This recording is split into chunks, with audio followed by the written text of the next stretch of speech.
1996, Lotus tore up the rulebook and thrust the Elise upon the world. It embodied Colin Chapman's ethos of performance through lightweight engineering. The Elise offered razor-sharp handling, mini supercar looks, and all for a modest cost. Critics loved it, the people who bought them adored it, and it has become the single biggest success story for the Norfolk car maker. And the recipe has remained unchanged for 18 years. Bringing us right up to date, this is the latest version of the Lotus Elise. It's called the ClubRacer and it's based around the supercharged S model. The differences being is we've dropped some weight. We've got lighter wheels, we've got lighter battery, lighter seats, some other bits and pieces, some sound deadening has all been deleted in the aim of keeping that curb weight down and ensuring that the Elise is as light as possible. The ClubRacer model has actually been around for some time, but it was based around the 1.6 litre version, which has quite a lot less power. But it proved to be a very popular model for Lotus, so it seems only sensible that they should apply the same ClubRacer logic to their supercharged model. Out back you've got a 1.8 litre Toyota engine from a Prius. Now that might not sound that exciting, but Lotus have slapped a supercharger on it, and you've got about 217 brake horsepower. Now, in sports car terms, 200 and something odd brake horsepower isn't a great deal, but we've only got about 900 kilos to haul around here. So 0 to 60 is sort of 4.5, 4.6 seconds. And it means that you can dispatch slow moving traffic with relative ease. Handling wise, things are pretty much unchanged from the original Elise. You've still got this wonderful, wonderful non-power assisted steering.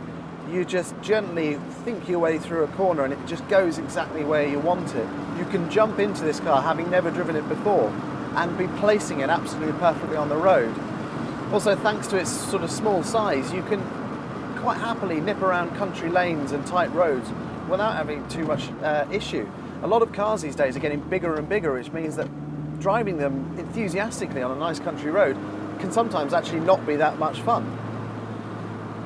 Handling wise, the Lotus is actually quite impressive given how much power it's got for the size of it. You know, you can really take some liberties by, when you're accelerating out of a corner, and it will just grip and grip and grip. Of course, this is partly down to Lotus's DPM, their sort of their own in-house traction control system.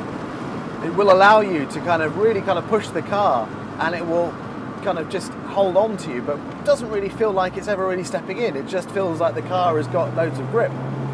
You can, of course, change the modes though. There is a sport mode which will allow a little bit more slip in the rear. It will allow you to just sort of gently encourage the car to step out.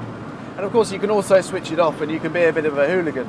But that's unfortunately for people who have a little bit more driving talent than myself. Ultimately, this version of the Elise is probably the version that you would want if you were looking for a perfect weekend toy. It's just about practical enough that you can go out for an afternoon or a weekend, maybe with some small luggage, and have a nice weekend away. It's not so stripped back that it's horrible to live with. It's actually not that bad. When they said it was going to be the stripped out version, I was expecting it to be a lot rougher around the edges, but it isn't.